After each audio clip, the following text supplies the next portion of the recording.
A las 2:17 de la madrugada me levanté a buscar agua. Llevaba una hora despierto mirando el techo, con ese insomnio sordo que te deja en un estado extraño, donde no estás dormido, pero tampoco estás del todo presente. Me incorporé despacio, sin hacer ruido, porque así llevo años moviéndome por esta casa de noche. Un hábito que quedó de cuando Marisol estaba enferma, y cualquier crujido del suelo podía despertarla. Un hábito que ya no sirve para nada, pero que el cuerpo mantiene por su cuenta, sin pedirle permiso a nadie. Caminé descalzo por el pasillo. La puerta de mi dormitorio quedó entreabierta detrás de mí. Desde el fondo del corredor llegaba una luz tenue, la pantalla del televisor que había dejado encendido en el salón sin querer antes de acostarme. Pensé en apagarlo. Eso fue lo único que pensé en ese momento. Entonces, escuché voces. Si estás aquí por primera vez, quédate. Lo que vas a escuchar no te lo va a contar nadie más. Y la vuelta que da esta historia, te lo garantizo, no la vas a ver venir. Me detuve en seco a mitad del pasillo. Las voces eran bajas, pero no lo suficiente para esa hora. Eran tres.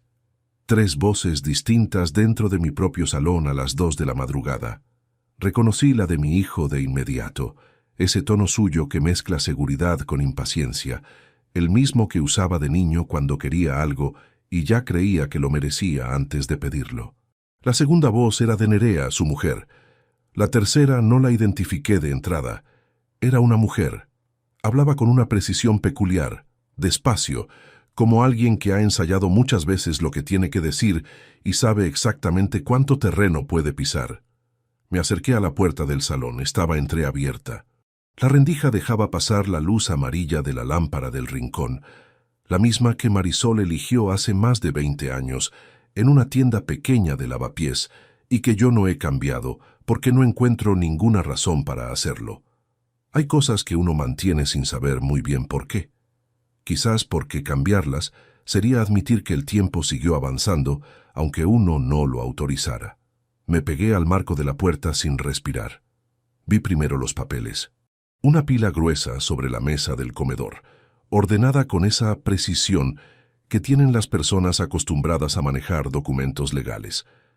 Encima de todo, una estilográfica negra, colocada en diagonal sobre el borde de los folios, con una exactitud que no era casual.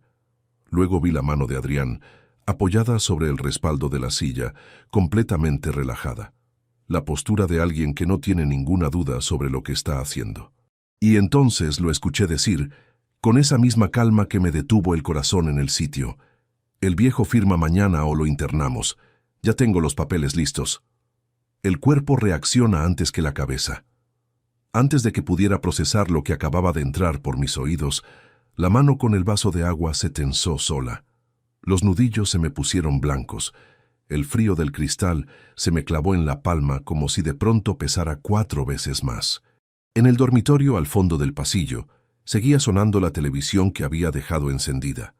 Una música de fondo indistinta, y ese sonido absurdo fue lo único en lo que pude pensar durante los segundos que tardé en recobrar el aliento.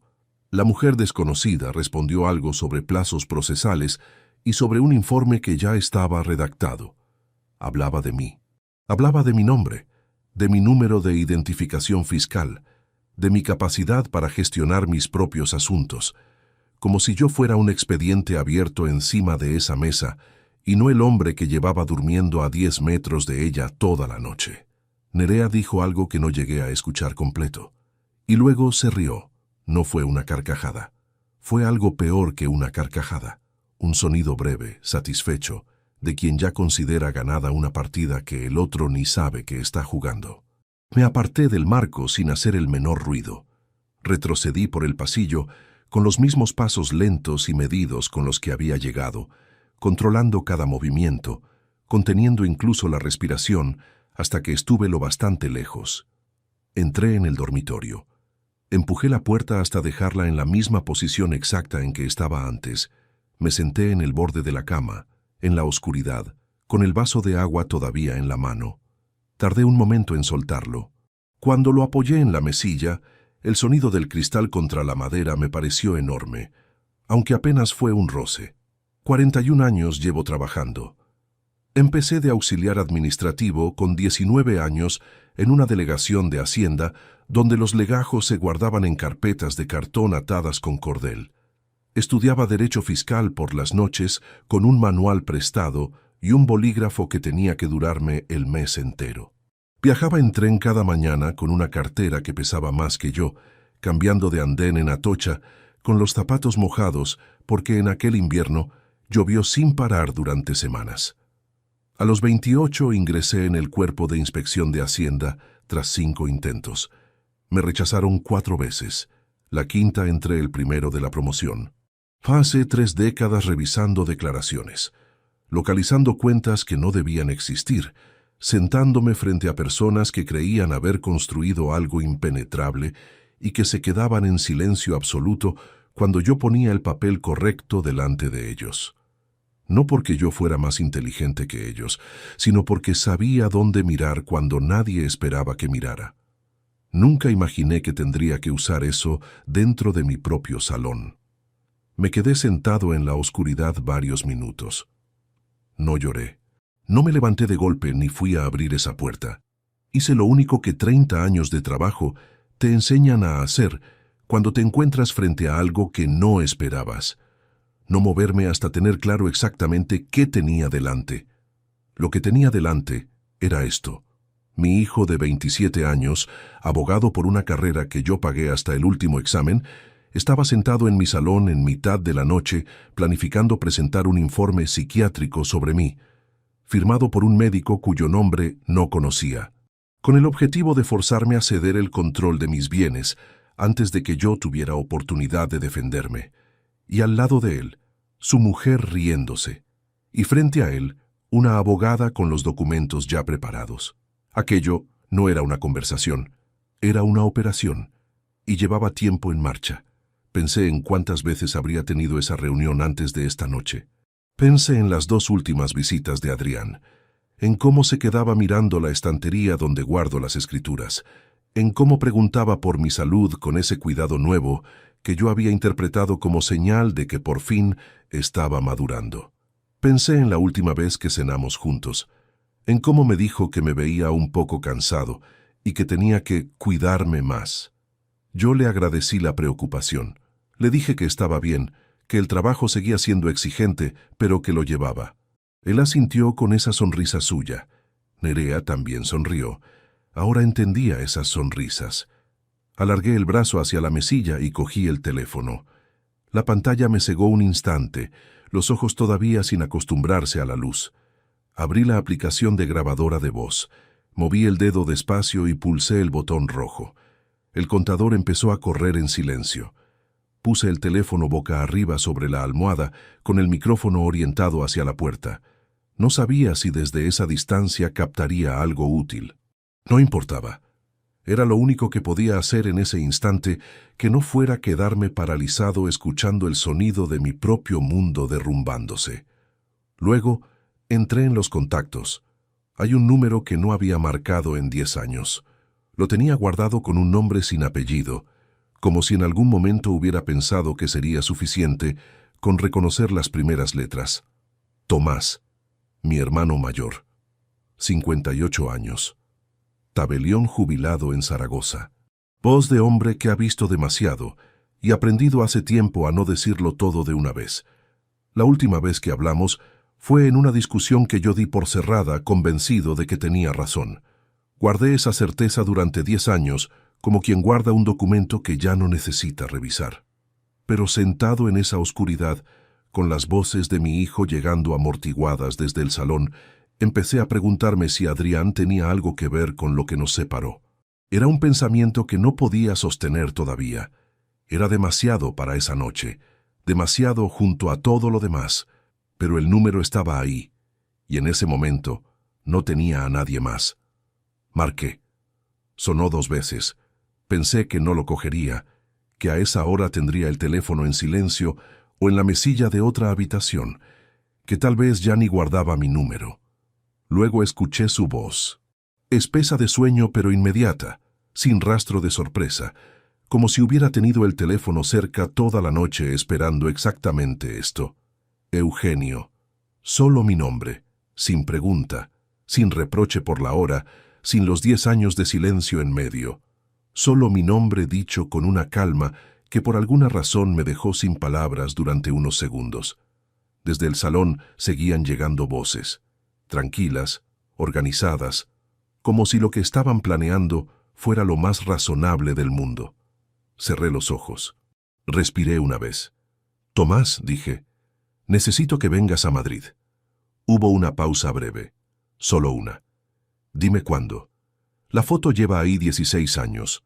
Está en la estantería del pasillo, entre 2 libros de procedimiento fiscal que ya nadie abre, dentro de un marco de madera oscura que Marisol eligió, porque decía que el marco plateado era demasiado frío para una imagen de familia. En la foto salimos los 3. Adrián tiene 11 años. Lleva una camiseta de rayas azules y blancas que yo le compré en un mercado de Santander durante unas vacaciones que costaron más de lo que debían y que valieron cada céntimo.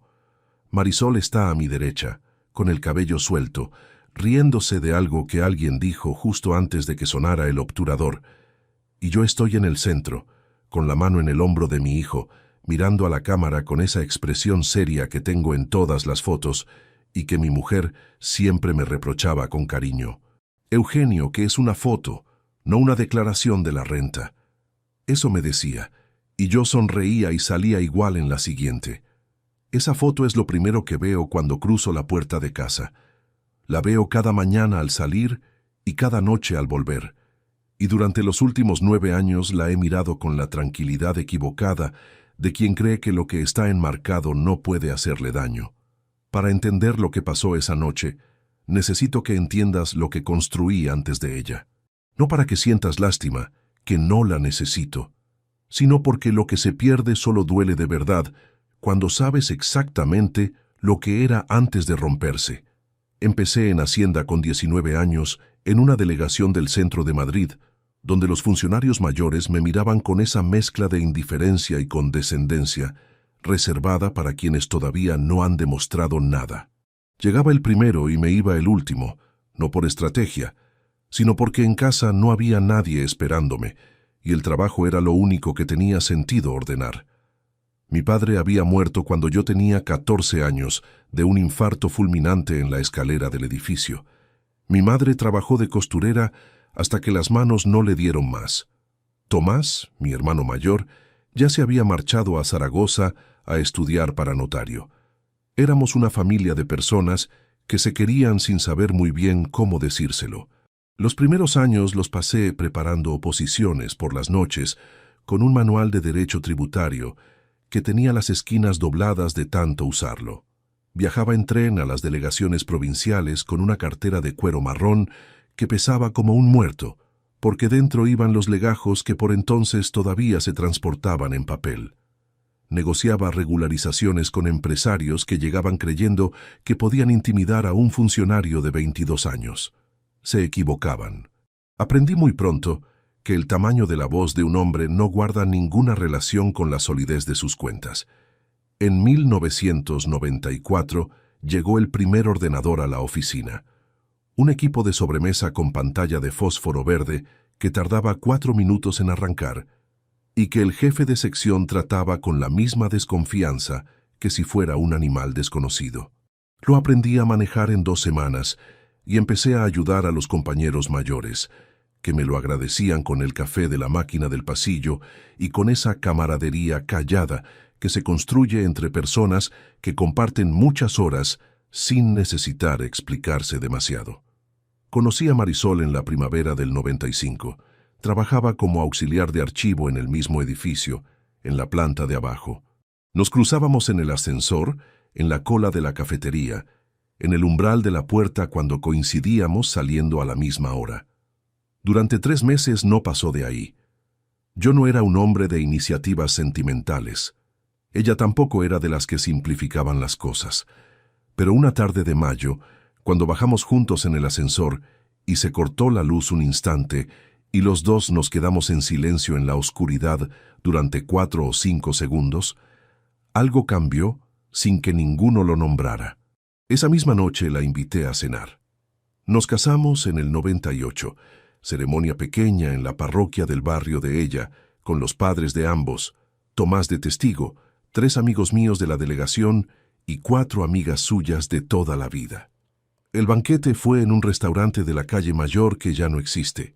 Tomamos vino de la Ribera del Duero y bailamos hasta pasada la medianoche con un casete que Marisol había preparado semanas antes, eligiendo cada canción con esa atención que ella ponía en todo lo que consideraba importante.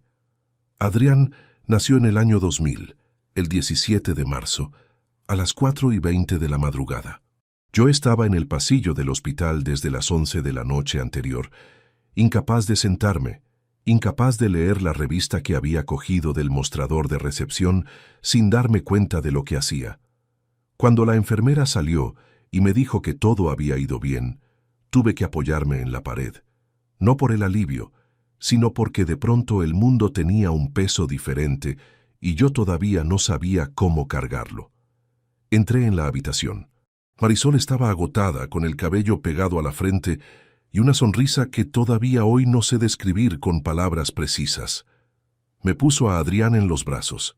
Era tan pequeño, tan absolutamente pequeño.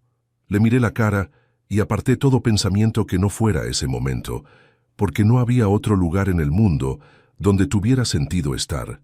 Los años que siguieron fueron los más llenos que he tenido, no los más sencillos, sino los más llenos.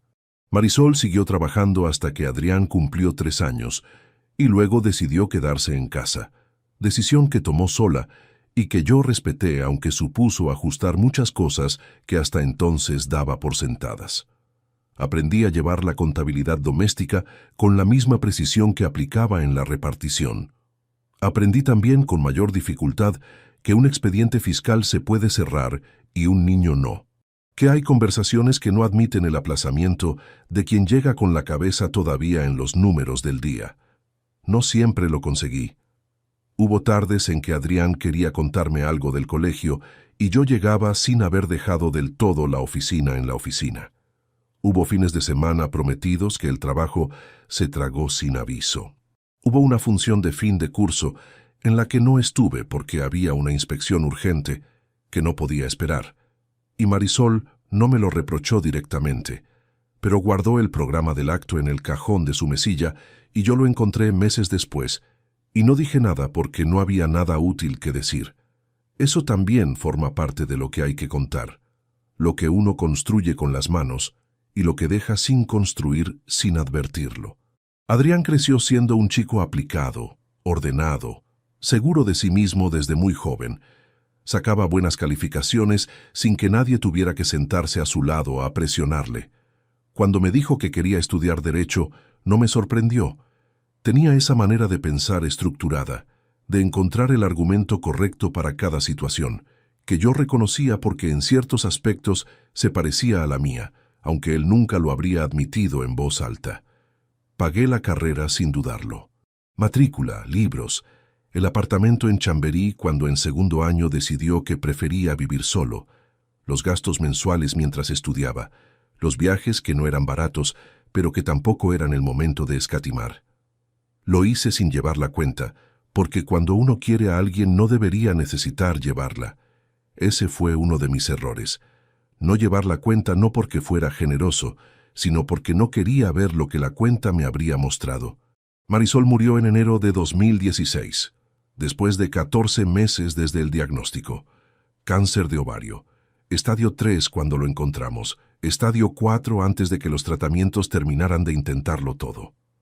Adrián tenía 16 años cuando supimos lo que era, 18 cuando ella se fue.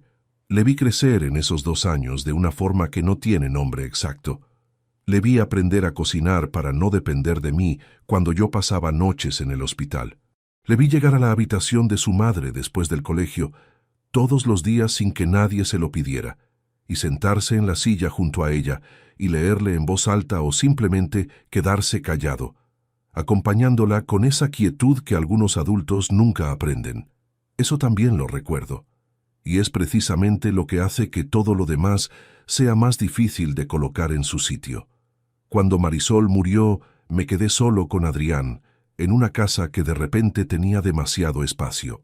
Los dos nos movíamos por ella sin saber del todo qué hacer con tanto silencio.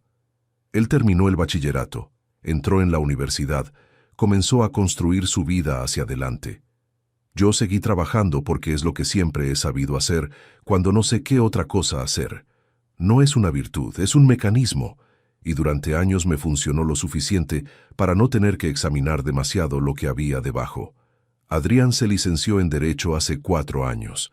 Empezó en un despacho pequeño del centro, se compró ropa nueva, cambió el corte de pelo, comenzó a hablar de casos con esa mezcla de entusiasmo y distancia profesional de los abogados jóvenes que todavía creen que todo se resuelve con la norma correcta. Conoció a Nerea en una cena de compañeros. Me la presentó 3 meses después en un restaurante cerca de mi casa, un viernes por la noche. Nerea Ibáñez Castillo, 24 años entonces. Muy segura de sí misma para ser la primera vez que conocía al padre del hombre con quien salía. Me habló de sus planes, de los viajes que habían hecho juntos. Hablaba bien, con esa soltura de quien sabe cómo resultar agradable cuando le conviene. Me cayó bien aquella noche. Eso también es parte de lo que hay que decir. Se casaron el año pasado en una finca a las afueras. Yo fui solo, me senté en primera fila. Aplaudí cuando entraron al altar. Brindé con el vino que eligieron ellos y que era demasiado dulce para mi gusto, pero que bebí sin decir nada, porque no era el momento para mis preferencias. Las visitas de Adrián después del casamiento cambiaron, no en la frecuencia, que incluso aumentó, sino en la forma. Antes venía, cenábamos, hablábamos de su trabajo, se marchaba. Ahora venía, y había algo diferente en cómo se movía por el apartamento. Una atención nueva, dirigida hacia los rincones donde guardo lo que no se mueve. La estantería con las escrituras, la carpeta verde con el seguro de vida y el fondo de pensiones, el archivador gris con los extractos bancarios. No los cogía. No preguntaba directamente, pero miraba. Y hay una diferencia entre alguien que mira tu casa porque la conoce y alguien que la mira porque está calculando algo. Lo noté. Lo noté y lo guardé en ese compartimento, donde uno mete las cosas que prefiere no examinar todavía, porque examinarlas significaría tomar decisiones para las que todavía no se siente listo. Hace 6 meses, después de ayudarme a configurar el acceso digital a mi cuenta bancaria en el ordenador de casa, Adrián me pidió una copia de la llave del apartamento. El argumento que me ofreció era coherente, tranquilizador y construido sobre algo real. Me recordó el episodio de tensión arterial del año anterior, cuando estuve 2 días en observación, y él tardó casi 1 hora en llegar porque no tenía manera de entrar si yo no podía abrirle. Para que no vuelva a pasar eso, papá, solo por si acaso. Le di la llave. Me sentí bien dándosela. Me sentí como un padre que acepta que su hijo adulto se ocupa de él. Me sentí, por un momento, menos solo. Esa llave estaba ahora en algún bolsillo de Nerea, mientras las voces en el salón seguían organizando mi futuro sin que nadie me hubiera consultado nada. Esa fue la última noche que viví sin saber lo que sé ahora. Y lo que todavía no sabía era que lo peor no era lo que había escuchado. Lo peor era lo que aún no había descubierto. El sobre llegó un martes por la mañana, mezclado entre la propaganda del supermercado y el recibo mensual de la comunidad de vecinos. Blanco, tamaño folio, sin ventanilla. En el remite ponía el nombre de una clínica privada de Madrid que no me decía nada. En el destinatario, el nombre de Adrián. Lo giré 2 veces entre los dedos. No era extraño que algún correo de mi hijo llegara todavía a mi dirección. Había vivido aquí hasta los 20 años y ciertos registros tardan en actualizarse, o simplemente nunca lo hacen. Habitualmente los dejaba apoyados en la estantería del recibidor para dárselos en la próxima visita, y no le daba más vueltas. Pero este no era un extracto bancario ni una citación de la mutua. En la esquina inferior izquierda, en letra pequeña, debajo del nombre de la clínica, había una referencia de expediente. Y dentro de esa referencia, claramente visible porque el papel era fino y la luz de la mañana entraba directa por la ventana del recibidor, se adivinaba mi nombre impreso en el interior. No abrí el sobre. Eso hay que dejarlo claro. No lo abrí, porque no era mío.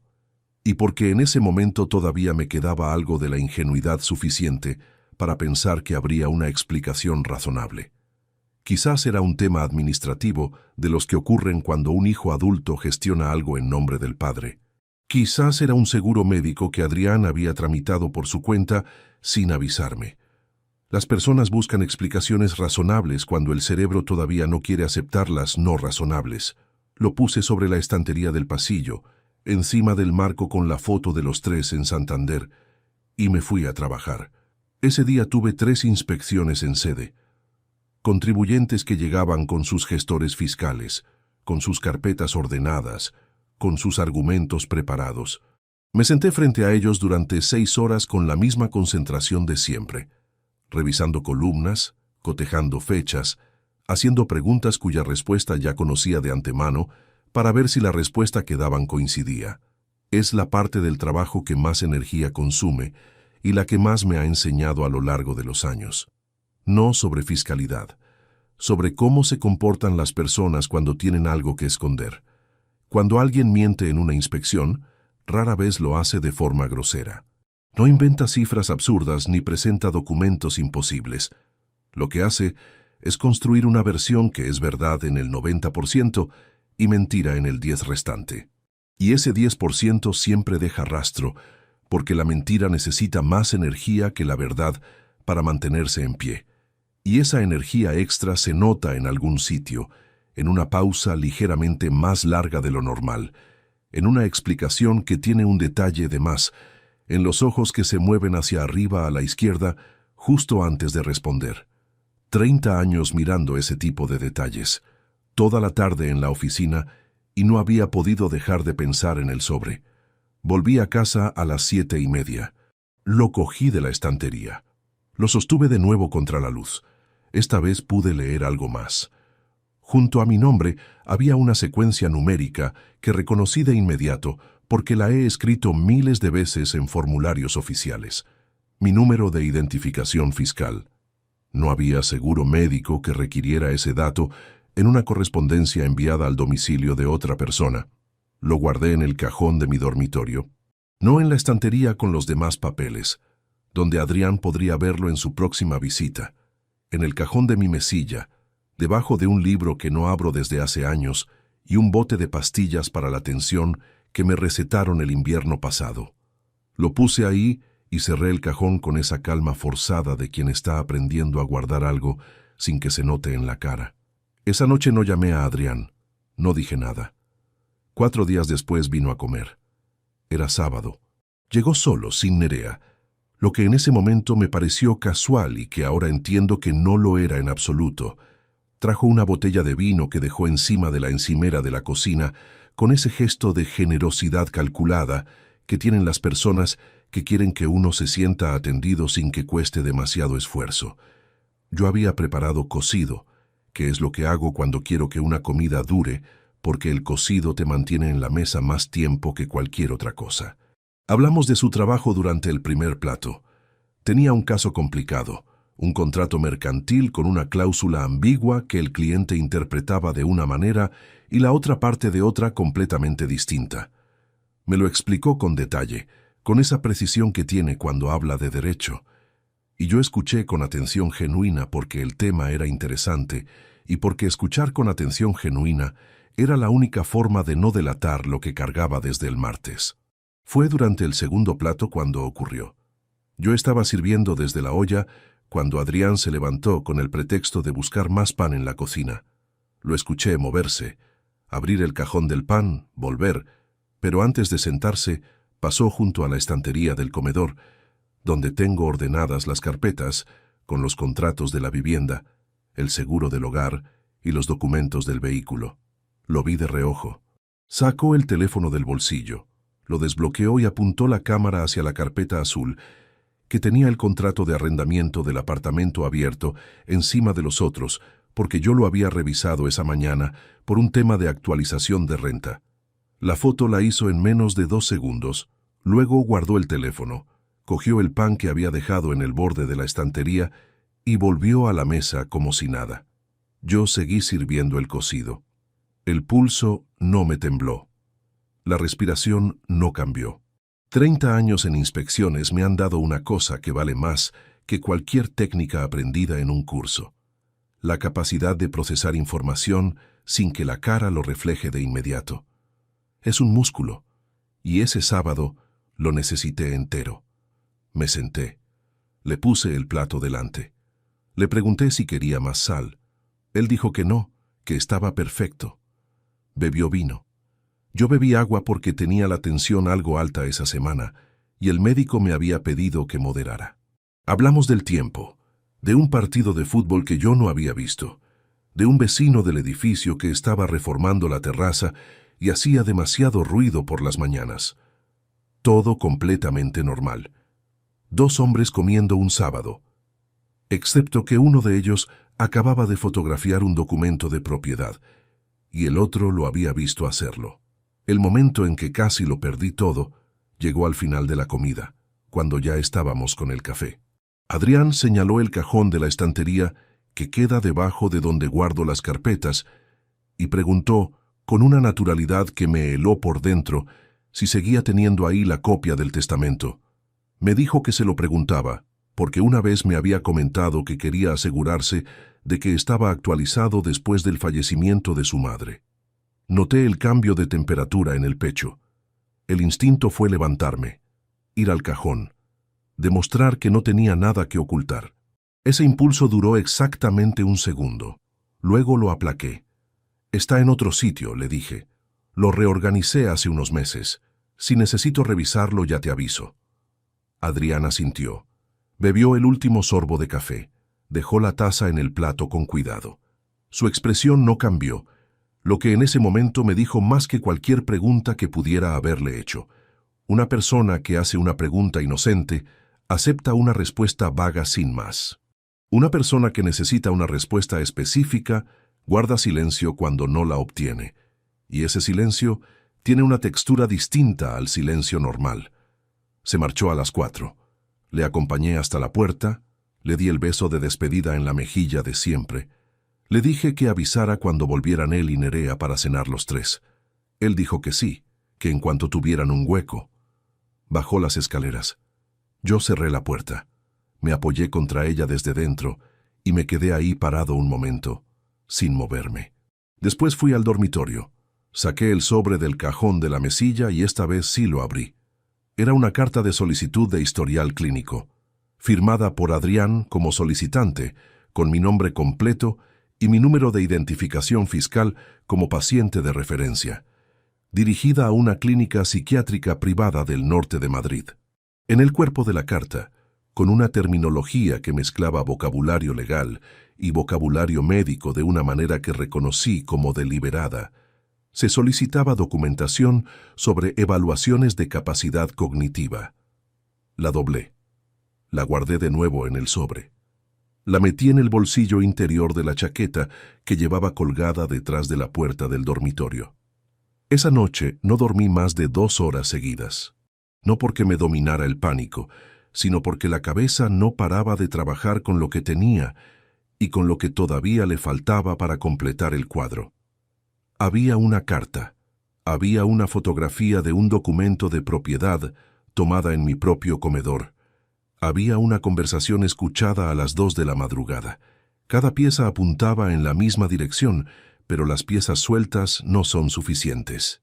No para lo que yo necesitaba. Así que en lugar de darle más vueltas a lo que ya sabía, me concentré en lo que todavía no entendía. El médico que firmaba la carta de solicitud no era psiquiatra de plantilla de ningún hospital público. Era un médico de clínica privada cuyo nombre no encontré en ningún listado del Colegio Médico de Madrid, cuando lo busqué en el ordenador pasada la medianoche. Eso podía significar varias cosas. Ninguna de las que se me ocurrían era inocente. Me quedé dormido en el sillón del salón pasadas las 2, con el ordenador todavía encendido en la mesilla baja y la lámpara del rincón iluminando la habitación con esa luz amarilla que Marisol eligió en una tienda de lavapiés hace más de 20 años. Fue entonces en ese duermevela impreciso, donde uno no está del todo en ningún sitio, cuando escuché el teléfono de Nerea desde el pasillo.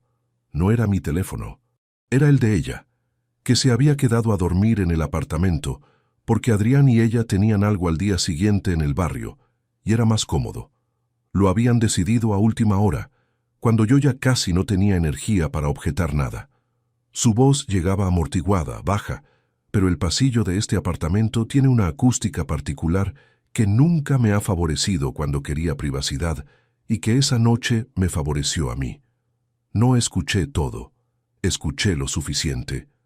Ya casi está. Solo falta que firme. Pausa.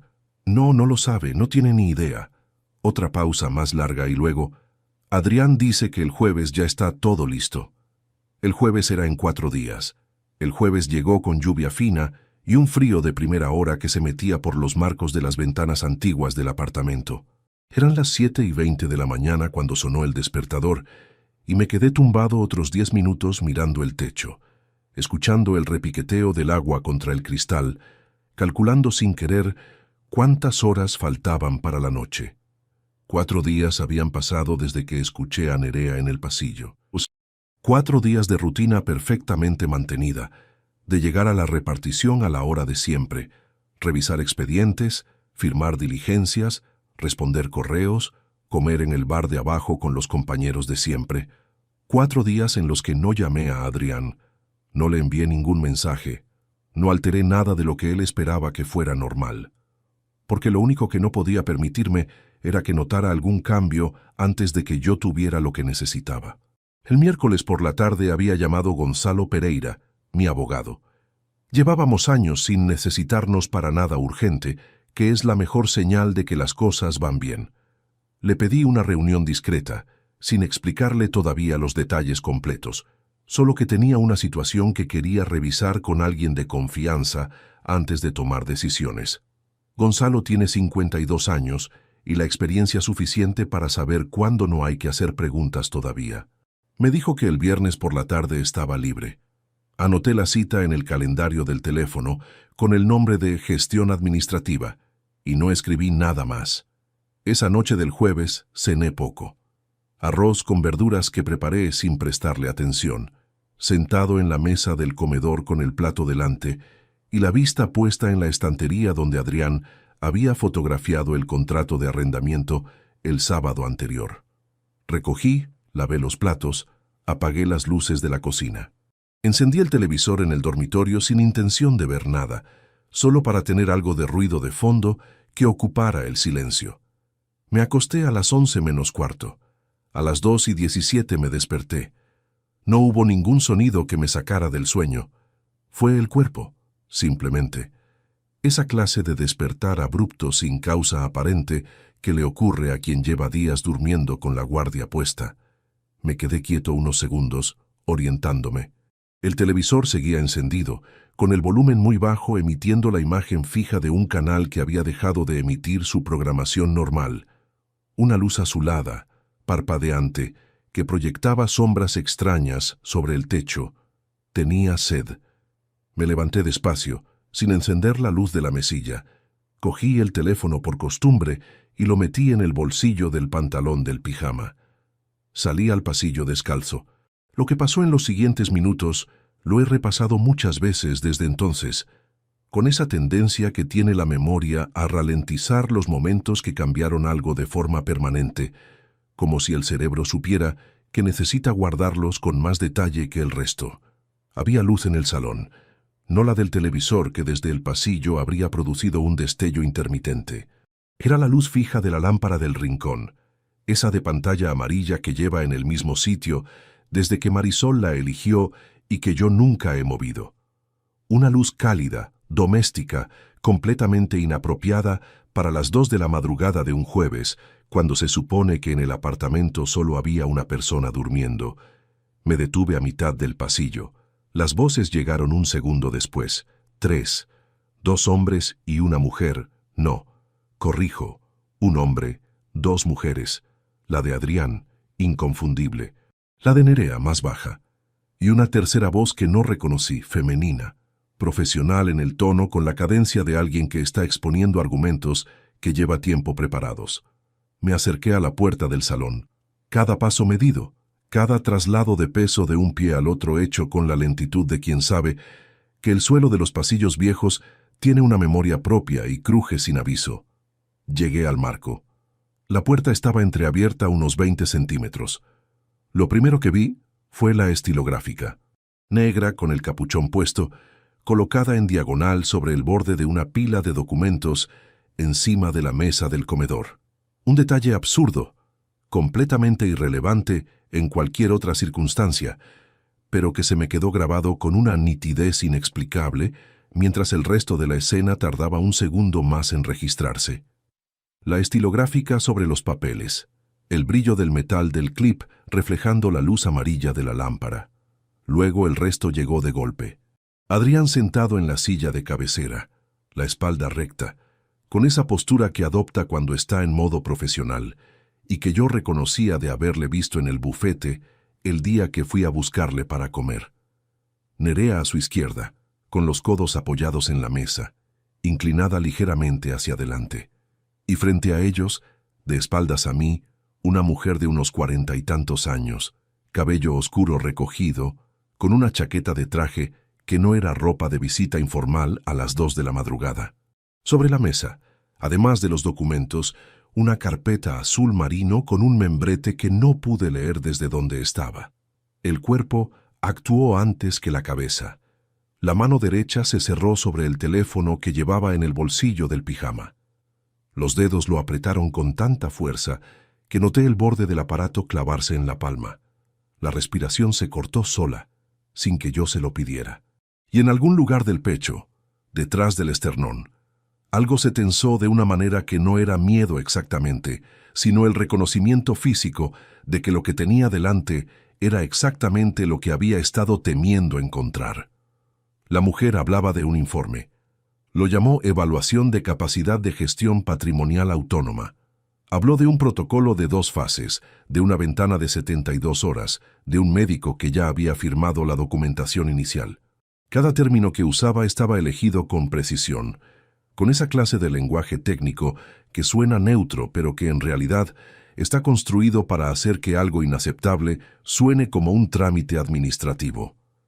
Si acepta firmar voluntariamente la procuración antes del viernes, dijo, el proceso se cierra aquí, sin intervención judicial, sin expediente público, sin que nadie tenga que saber nada. Adrián respondió, ¿y si no firma? La mujer no dudó. Entonces presentamos la solicitud de incapacitación ante el juzgado. Tenemos el informe del facultativo, tenemos el historial que hemos podido documentar y tenemos el argumento de que ha habido episodios de desorientación que el propio paciente no ha reportado correctamente.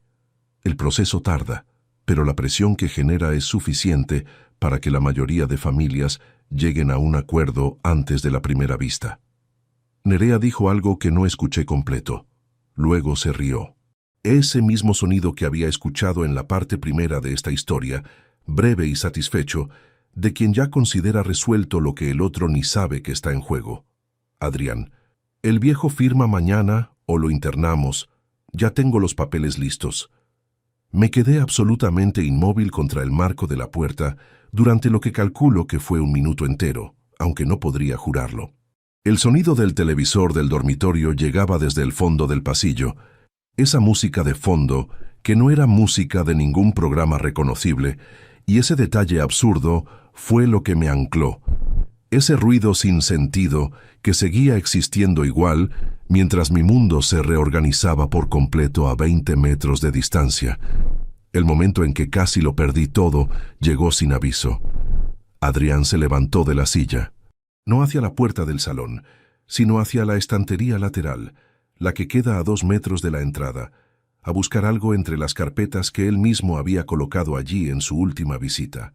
Lo vi de frente por primera vez, y en el segundo exacto en que giró la cabeza hacia el pasillo, yo ya no estaba en la rendija. Me pegué a la pared en el lado ciego de la puerta con un movimiento que no recordaré haber calculado. El hombro contra el yeso frío, la respiración cortada. Escuché sus pasos en el interior del salón, el roce de una carpeta siendo extraída de la estantería, sus pasos de regreso a la silla, todo en unos 15 segundos que se me hicieron considerablemente más largos. Esperé otros 30 segundos sin moverme. Luego retrocedí por el pasillo con la misma lentitud del inicio, paso a paso, trasladando el peso con cuidado, sin apartar los ojos del suelo para esquivar la tabla del tercer peldaño de la entrada que cruje si pisas en el centro. Entré en el dormitorio. Empujé la puerta hasta devolverla exactamente a la posición en que estaba cuando me levanté. Me senté en el borde de la cama. La luz azulada del televisor seguía parpadeando sobre el techo. Saqué el teléfono del bolsillo.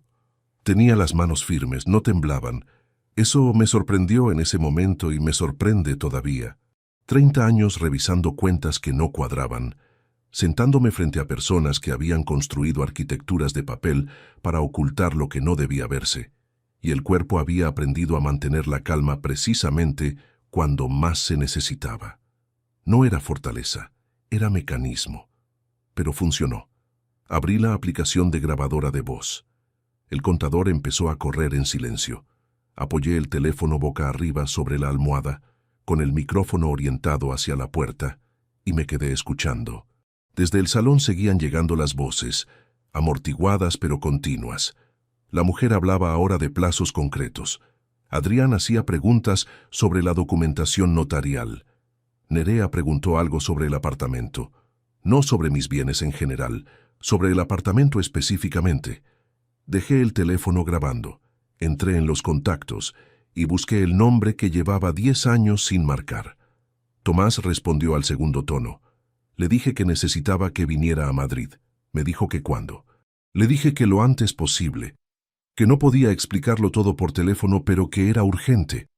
Hubo una pausa de 3 o 4 segundos, el tiempo que tardó en procesar lo que escuchaba en mi voz, algo que yo no había pretendido transmitir, pero que aparentemente estaba ahí de todas formas. Mañana por la tarde puedo estar, dijo. Bien. Eugenio, ¿estás bien? No respondí de inmediato.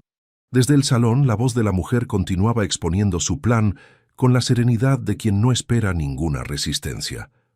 Todavía no lo sé, dije. Colgué. Recogí el teléfono de la almohada. La grabadora llevaba 11 minutos corriendo. Guardé el archivo, lo copié en la nube de forma automática, cerré la aplicación. Me tumbé en la cama con la ropa del pijama, los ojos abiertos en el techo, escuchando cómo en el salón de mi propio apartamento 3 personas terminaban de planificar la forma de quitarme el control de mi propia vida. Se marcharon a las 3:15. Escuché la puerta de entrada cerrarse con cuidado, ese clic metálico del cerrojo que en condiciones normales no habría registrado. Y entonces me di cuenta de algo que se me había escapado entre todo lo demás.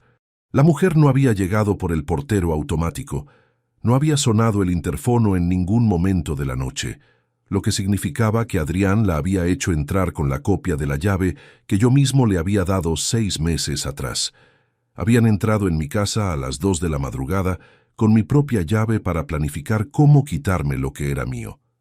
Me quedé despierto hasta que amaneció, no repasando lo que había escuchado, que ya lo tenía ordenado, sino pensando en algo que Tomás me había intentado decir hace 10 años, algo sobre Adrián, algo que yo había descartado sin escucharlo hasta el final, porque en ese momento elegí creer la versión de mi hijo.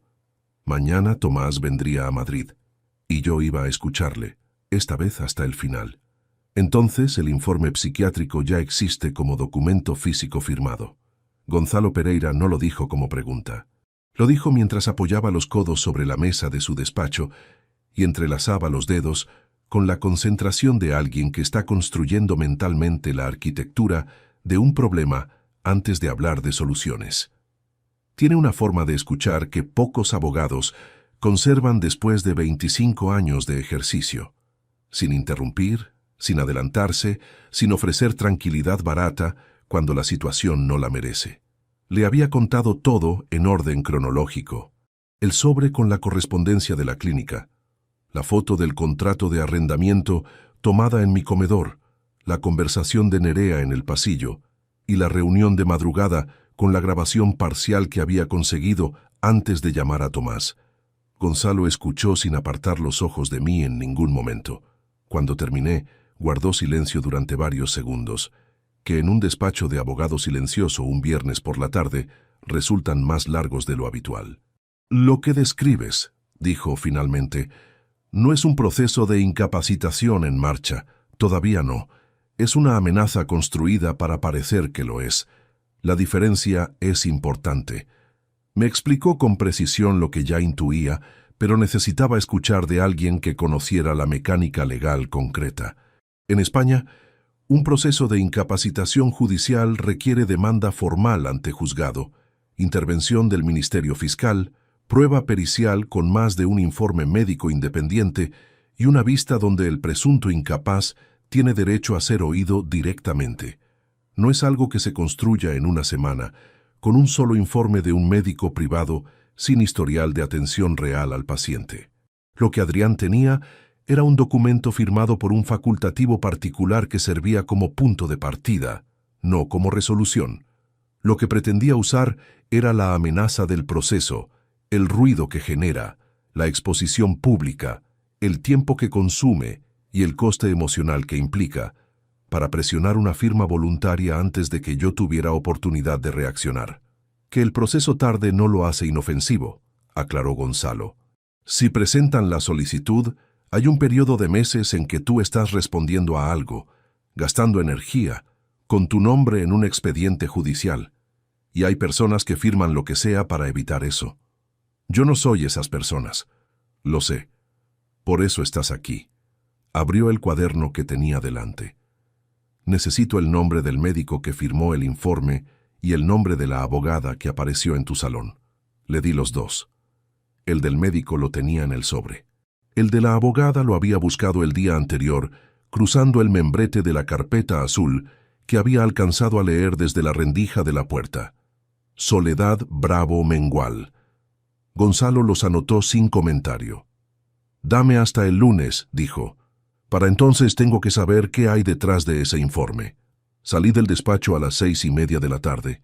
El aire estaba húmedo todavía por la lluvia de la mañana, y la calle tenía ese olor particular a asfalto mojado que en Madrid aparece en otoño y que asocio a los viernes de cuando volvía tarde de la oficina, y Marisol me preguntaba desde la cocina si quería cenar o ya había comido. Caminé hasta el metro sin prisa, con las manos en los bolsillos y la cabeza trabajando a una velocidad que el paso lento no reflejaba en absoluto. Tomás llegó esa misma noche en el AVE de las 8:15. Lo vi en el andén antes de que me viera a mí. 58 años, más gris de lo que recordaba, con esa forma de caminar ligeramente encorvada que no tenía hace 10 años y que el tiempo le había ido dejando sin que yo estuviera presente para verlo ocurrir. Llevaba una bolsa de viaje pequeña colgada del hombro y miraba la pantalla del teléfono mientras avanzaba entre la gente.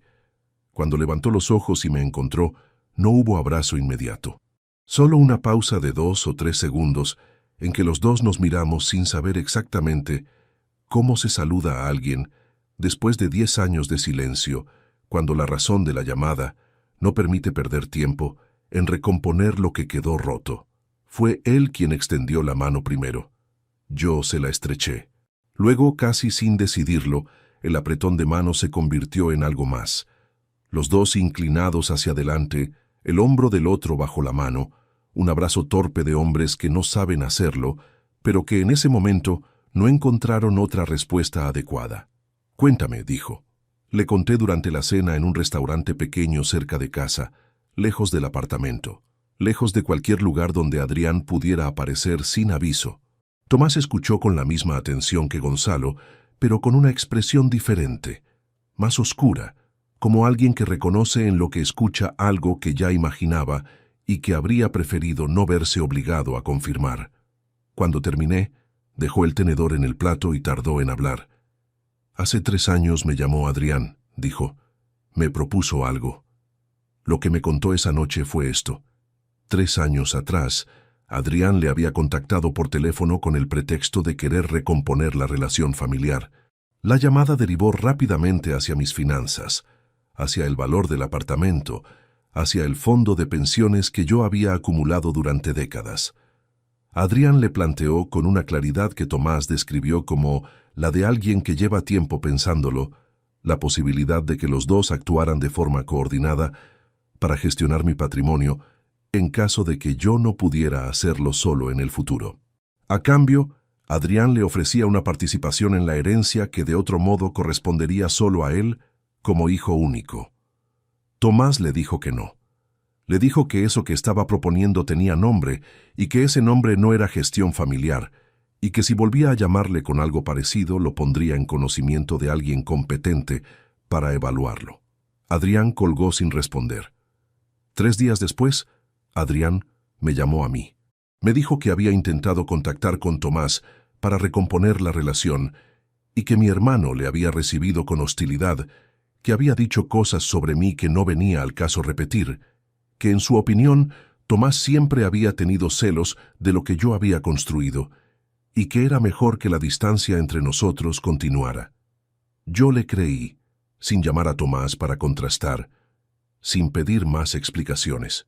Le creí porque era más fácil que no creerle, y porque en ese momento no tenía ninguna razón construida para dudar de mi propio hijo. Ese fue el error del que más me costó recuperarme aquella noche. Volví al apartamento pasadas las 11 con Tomás instalado en la habitación de invitados. Me senté al escritorio del dormitorio y abrí el portal de banca digital en el ordenador. No el de uso habitual desde el teléfono, sino el acceso completo desde navegador, con el histórico de sesiones activo. Lo que encontré lo ubiqué en menos de 20 minutos, porque sé exactamente qué buscar cuando busco en un registro de accesos. 3 sesiones iniciadas con mis credenciales en los 2 últimos meses, desde un dispositivo diferente al mío, identificado por el sistema como un terminal distinto al ordenador del apartamento y al teléfono móvil vinculado a la cuenta. Las 3 sesiones habían ocurrido entre semana, en horario de mañana, cuando yo estaba en la repartición. La primera duró 4 minutos, la segunda 11, la tercera 17.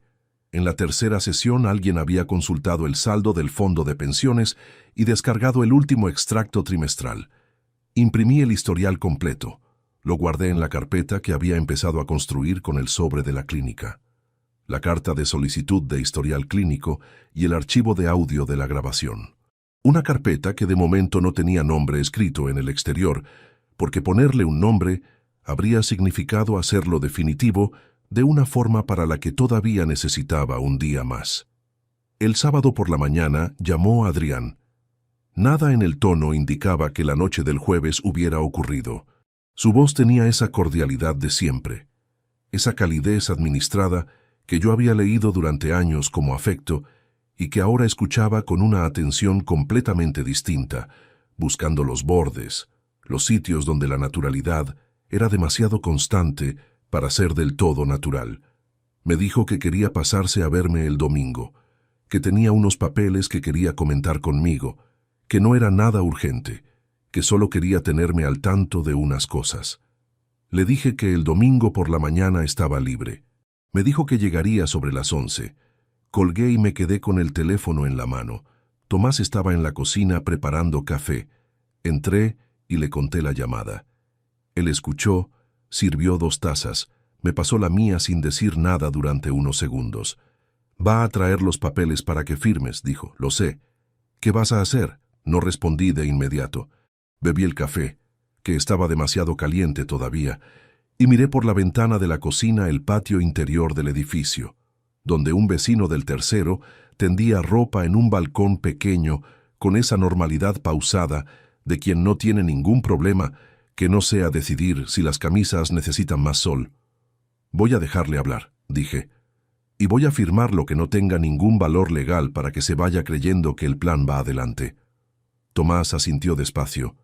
«Necesitas tiempo. Necesito hasta el lunes. Gonzalo me da los resultados el lunes». El domingo llegó Adrián a las 11 en punto, con Nerea. Traía una carpeta fina debajo del brazo, de esas de plástico transparente con cierre de botón, y venía con esa sonrisa de visita familiar que yo había visto cientos de veces, y que ese día me costó un esfuerzo físico real no leer de manera diferente. Tomás no estaba en el salón cuando llegaron. Estaba en la habitación de invitados, que da al fondo del pasillo, y esa fue una decisión que habíamos tomado juntos la noche anterior, porque la presencia de Tomás habría alterado una dinámica que necesitaba mantenerse estable hasta que yo decidiera cambiarla. Adrián vio la segunda taza de café sobre la mesa del comedor. Se detuvo un segundo, apenas uno. Los ojos sobre la taza, luego sobre mí. ¿Tienes compañía? Un vecino que se ha pasado un momento, dije. Ya se ha ido. Nerea se sentó. Adrián también. Abrió la carpeta sobre la mesa y extrajo 2 documentos de varias páginas cada uno, grapados por separado. Me los puso delante con esa delicadeza estudiada de quien quiere que el gesto parezca un favor y no una exigencia. Me habló durante 15 minutos.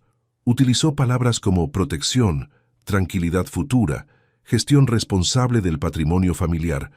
Me dijo que había hablado con un profesional, sin dar el nombre de Soledad Bravo, y que la recomendación era formalizar una procuración amplia para que él pudiera actuar en mi nombre en asuntos económicos, en caso de que yo no pudiera o no quisiera hacerlo directamente. Me dijo, con la voz ligeramente más baja, que le preocupaba mi salud, que me veía más cansado que antes, que el trabajo seguía siendo demasiado exigente para mi edad y que era el momento de empezar a delegar. «Es lo mejor para ti, papá», dijo al final. «Así no tienes que preocuparte por nada». Lo miré. Vi a mi hijo de 27 años, sentado en la silla de mi comedor, diciéndome que lo mejor para mí era entregarle el control de todo lo que había tardado 40 años en construir. Vi a Nerea al lado suyo, con esa expresión de acompañamiento sereno de quien ya sabe cómo va a terminar la conversación. Cogí los documentos. Los revisé página por página, despacio, con la concentración que aplico a cualquier expediente en la repartición, aunque ya sabía lo que contenían y aunque lo que fingía evaluar era precisamente lo que llevaba días desmantelando en silencio. Luego cogí el bolígrafo que Adrián había dejado sobre la mesa. ¿Tienes un recibo de entrega de documentos?, le pregunté. Frunció el ceño. ¿Un recibo? Para registrar que me has entregado estos papeles para revisión. Es un trámite habitual cuando se gestionan documentos entre particulares. En la repartición lo hacemos siempre. Adrián miró a Nerea un segundo, luego a mí. No tengo un recibo formal, pero puedo hacer una nota a mano si lo necesitas. Hazla. Lo hizo.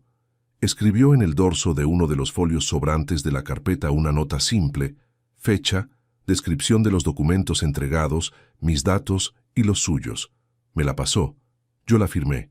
Él cogió su copia sin advertir que lo que acababa de firmar yo era únicamente el acuse de recibo de unos papeles que tenía todo el derecho legal a conservar sin compromiso alguno, y no los documentos de procuración que llevaba debajo del brazo. Se marchó a la 1. Le acompañé hasta la puerta. Le dije que lo revisaría con calma, que si tenía alguna pregunta le llamaba durante la semana. Él dijo que sí, que sin prisa, que lo importante era que me sintiera cómodo con la decisión. Cerré la puerta. Tomás salió al pasillo en silencio. Le mostré el recibo. Lo leyó.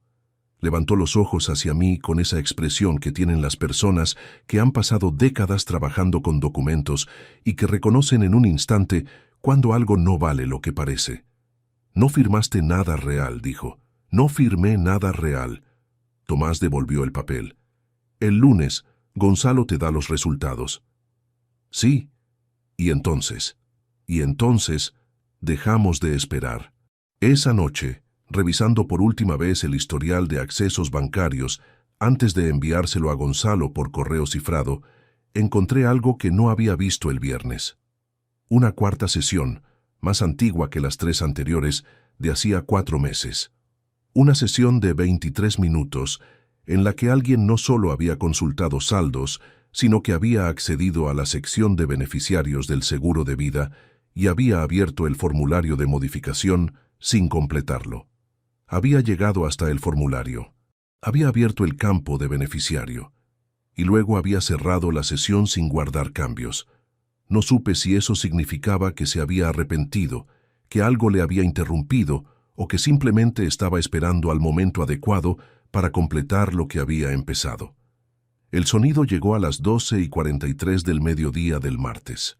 Un sonido pequeño, metálico, inconfundible para quien lleva años viviendo solo y conoce cada ruido que produce su propio apartamento. La llave entrando en la cerradura de la puerta principal. No era mi llave. Yo estaba sentado en el sillón del salón, con los extractos bancarios extendidos sobre la mesa baja, trabajando en la documentación que debía enviarle a Gonzalo antes del final de la tarde. Tomás había vuelto a Zaragoza el lunes por la mañana, con la promesa de estar disponible en cuanto le necesitara y con el número de Gonzalo guardado en el teléfono. El apartamento llevaba día y medio en silencio. Recogí los papeles en menos de 3 segundos. Los metí dentro de la carpeta sin ordenarlos. Cerré la carpeta y la deslicé debajo del cojín lateral del sillón con un movimiento que no había planificado pero que salió solo, como si el cuerpo hubiera estado ensayándolo sin avisarme. Luego cogí el libro que tenía en la mesilla desde hacía semanas sin haberlo abierto más de 20 páginas. Lo puse sobre los muslos y apoyé la cabeza hacia atrás contra el respaldo con los ojos entrecerrados. La puerta se abrió. Nerea entró con esa seguridad de quien cree que el espacio al que accede está vacío. Escuché el clic del cierre al cerrarse de nuevo, el roce de los tacones sobre el parqué del recibidor, el sonido de un bolso dejado encima de la silla del pasillo. Luego silencio durante unos segundos, el tipo de silencio de alguien que está escuchando para confirmar que está sola. Entró al salón. Me vio en el sillón y se paró en seco.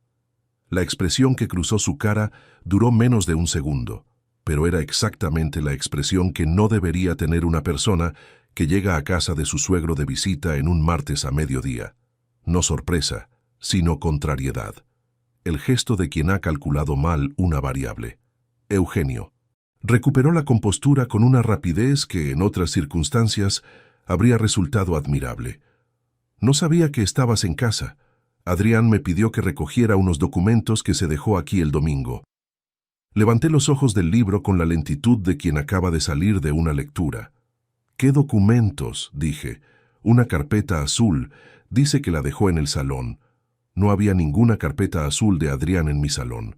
La única carpeta azul que existía en este apartamento era la mía, la del membrete de Soledad Bravo que había alcanzado a ver desde la rendija de la puerta aquella madrugada, y que yo había guardado en el archivador del dormitorio después de fotografiar cada página con el teléfono. No he visto ninguna carpeta de Adrián, respondí. Mira en el recibidor, a veces deja cosas en la estantería de la entrada. Nerea fue al recibidor. Escuché cajones abriéndose, el roce de papeles, luego sus pasos volviendo hacia el pasillo interior, hacia el dormitorio. Me quedé en el sillón sin moverme. El libro sobre los muslos, la carpeta con los extractos debajo del cojín a 30 centímetros de mi mano. Escuché cómo abría la puerta del dormitorio. Una pausa, el chirrido suave del cajón de la mesilla, el mismo cajón donde había guardado el sobre de la clínica la primera semana. Ese cajón estaba vacío desde hacía días. Había trasladado todo al archivador con cerradura que compré el sábado por la tarde en una papelería del barrio, y que ahora estaba en el interior del armario, detrás de las camisas de invierno. Escuché más movimiento. La puerta del armario, perchas rozando la barra metálica. Calculé en ese momento cuánto tiempo podía dejarla moverse por el dormitorio sin que resultara extraño que yo no dijera nada. Llegué a la conclusión de que ese tiempo ya se había agotado. Nerea. Lo dije desde el sillón con volumen suficiente para que me escuchara sin necesidad de levantarme. El dormitorio no creo que sea el sitio donde Adrián dejaría una carpeta de trabajo. Hubo una pausa breve, luego sus pasos cruzando el pasillo de vuelta hacia el salón. Tienes razón, dijo. A lo mejor se la llevó sin darse cuenta. Le digo que la busque en casa. Estaba de pie en el umbral del salón, con el bolso en el hombro, con esa expresión recompuesta que ya había mostrado al entrar, y que esta vez costaba un poco más mantener en su sitio. Los ojos le cayeron un instante sobre la mesa baja, sobre el libro, sobre el cojín lateral del sillón. Solo un instante. ¿Te apetece un café antes de irte?, le ofrecí. Dijo que no, que tenía prisa, que había quedado. Se marchó con la misma seguridad estudiada con que había entrado. aunque esta vez el sonido de la puerta al cerrarse tuvo algo diferente. Una fracción de segundo de más en el cierre, como quien sale de un sitio con menos de lo que esperaba encontrar. Esperé 3 minutos sin moverme del sillón. Luego saqué la carpeta de debajo del cojín, la abrí, verifiqué que los papeles estaban en el mismo orden en que los había metido y los coloqué de vuelta sobre la mesa con esa calma extraña que produce haber superado algo por muy poco margen. Esa tarde, en lugar de seguir con los extractos, hice algo que llevaba días aplazando sin una razón concreta. Fui al armario del dormitorio, detrás del archivador nuevo con cerradura, y saqué la caja de cartón donde guardo las cosas de Marisol que no están a la vista, pero que tampoco he podido sacar del apartamento. No es una caja grande. Cabe en el hueco entre los jerseys de invierno y las sábanas de repuesto. Dentro hay fotos que no llegaron a ningún marco, un cuaderno de recetas con la letra de ella en los márgenes y un fajo de cartas atadas con una goma que lleva tanto tiempo en el mismo sitio que se ha quedado marcada en el papel. Las cartas no me las escribió a mí, se las escribió a sí misma. Era una costumbre que tenía desde antes de conocernos y que continuó durante todo nuestro matrimonio sin que yo lo supiera, hasta que las encontré después de que se fuera. Cartas fechadas, dirigidas a nadie, donde anotaba lo que pensaba sobre el día, sobre la vida, sobre nosotros. No todas las leí. Hay algunas que empecé y dejé, porque la letra de Marisol en un papel manuscrito tiene un efecto físico sobre mí que todavía no he aprendido a gestionar del todo. Pero esa tarde abrí una que no había abierto antes. Estaba fechada en abril de 2014, 2 años antes de que el médico pusiera nombre a lo que tenía. Marisol escribía sobre una tarde de domingo en que yo había llegado tarde a casa, porque había un expediente urgente que terminar, y Adrián había esperado hasta las 9 de la noche para enseñarme algo que había dibujado en el colegio. Cuando llegué, el dibujo estaba sobre la mesa del comedor y Adrián ya estaba dormido. Marisol no me lo había contado. No en ese momento, no después. Lo había guardado en la carta, y la carta había estado en la caja durante más de 10 años, esperando a que yo tuviera la combinación de tiempo y disposición necesaria para encontrarla. Releí el párrafo 3 veces. No porque no lo entendiera, sino porque quería asegurarme de que lo entendía del todo, sin atajos, sin la tentación de convertirlo en algo más manejable de lo que era. Marisol no me culpaba en la carta. No usaba esa palabra, ni ninguna de sus variantes. Simplemente describía lo que había ocurrido con esa precisión suya para los detalles pequeños. Y al final del párrafo escribía: Eugenio es un hombre bueno que a veces olvida que los dibujos también tienen fecha de caducidad. Me quedé sentado en el borde de la cama con la carta en la mano durante un tiempo que no me di. No lloré. Llevaba 9 años sin llorar de una manera que pudiera llamarse llorar, y no iba a empezar esa tarde. Pero sí me permití algo que normalmente no me permito, que es quedarme quieto sin hacer nada útil, sin ordenar papeles, ni revisar extractos, ni construir argumentos. Solo sentado con la carta de Marisol y con la pregunta que llevaba días rondando sin que yo le abriera la puerta. La pregunta era esta: si hubiera estado más presente, si los domingos con el expediente urgente hubieran sido menos domingos, si el dibujo sobre la mesa a las 9 de la noche hubiera tenido a alguien despierto para recibirlo, ¿habría crecido el mismo Adrián? No lo sabía, no podía saberlo. Y esa incertidumbre era más pesada que cualquier certeza, porque las certezas, aunque sean malas, tienen al menos la ventaja de ser definitivas. Lo que sí sabía era esto. Tomás me había contado que Adrián, con 19 años, había dormido en el hospital todas las noches durante los últimos 2 meses de vida de Marisol, que llegaba después de sus clases, que se sentaba en la silla de plástico junto a la cama, que leía en voz alta o se quedaba callado según lo que su madre necesitara. Que una noche, cuando yo había salido a buscar algo a la cafetería, Marisol le había dicho algo al oído que Tomás no había escuchado completo y que Adrián había salido al pasillo con los ojos húmedos y no había entrado de nuevo hasta que se le pasó. Ese Adrián también existía, existió, había sido real, y el Adrián que 3 años atrás llamó a Tomás para proponerle repartirse mi herencia anticipada también era real. No eran dos personas distintas. Eran la misma, con la misma cara y la misma historia, y eso era lo que hacía que todo fuera tan difícil de colocar en un compartimento limpio y cerrado. El miércoles por la mañana me reuní con Gonzalo en su despacho. Los resultados que había reunido en 4 días de trabajo eran más sólidos de lo que esperaba.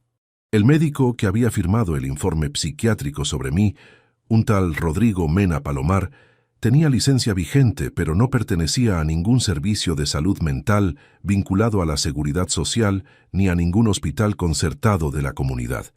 Ejercía en una clínica privada de consultas puntuales en la zona norte de Madrid. No tenía historial de atención a mi nombre en ningún sistema al que Gonzalo hubiera tenido acceso legal. El informe había sido elaborado sin ninguna evaluación directa conmigo. Eso lo invalida como prueba pericial en cualquier proceso judicial, dijo Gonzalo. Un juez no admitiría un informe psiquiátrico sin entrevista directa con el paciente. Punto.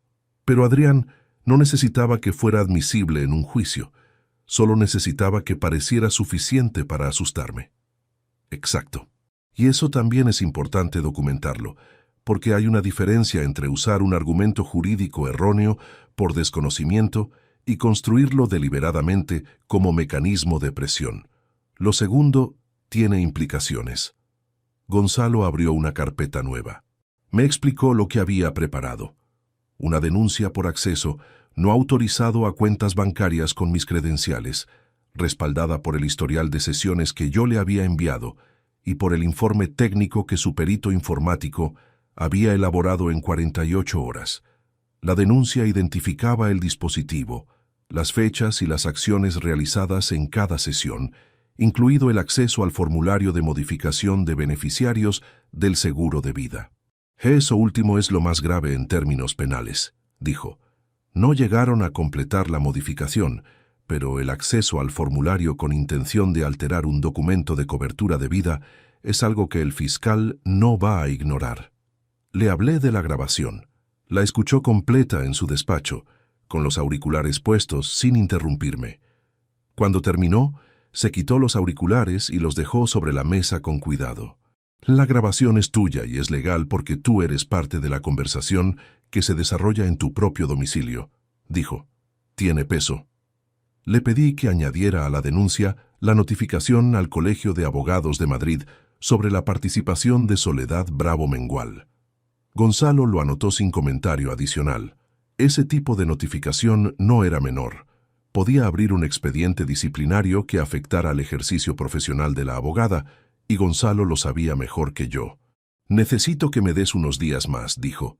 Quiero tener todo en orden antes de presentar nada, porque cuando esto se mueva, va a moverse en varias direcciones al mismo tiempo, y no quiero que nos pille nada a medias. Le dije que tenía hasta el viernes. Salí del despacho a las 2:30. El sol de ese mediodía de otoño caía directo sobre la acera, y yo caminé sin prisa por una calle que conocía de memoria, pensando en la carta de Marisol, en Adrián de 19 años en la silla del hospital, en el formulario del seguro de vida abierto y cerrado, sin guardar cambios. Y pensando también en esto, que no le había dicho a Gonzalo porque no era información jurídica, sino algo más personal, que durante los 4 días anteriores, cada vez que había necesitado serenidad para seguir adelante, lo que me había sostenido no era la rabia, que habría sido más fácil de sostener, sino algo más frío y más sólido, la convicción de que lo que estaba haciendo no era venganza. Era orden, era devolver las cosas al lugar donde deben estar. Esa noche, antes de acostarme, envié un mensaje a Tomás. 4 palabras. El viernes lo tenemos. Su respuesta llegó 2 minutos después. Allí estaré. Cerré el teléfono y apagué la luz de la mesilla. Y en el momento exacto en que lo hice, antes de que el sueño llegara, me vino un pensamiento que no había tenido hasta entonces y que me dejó completamente despierto durante la hora siguiente. Adrián era abogado, conocía los procedimientos, sabía lo que una denuncia por acceso ilegal implicaba para quien la recibía. Cuando se enterara de que yo había actuado, su primera reacción no iba a ser la confrontación directa. Su primera reacción iba a ser adelantarse, y yo todavía no sabía exactamente cómo iba a intentarlo. Gonzalo llamó el jueves a las 9:15 de la mañana.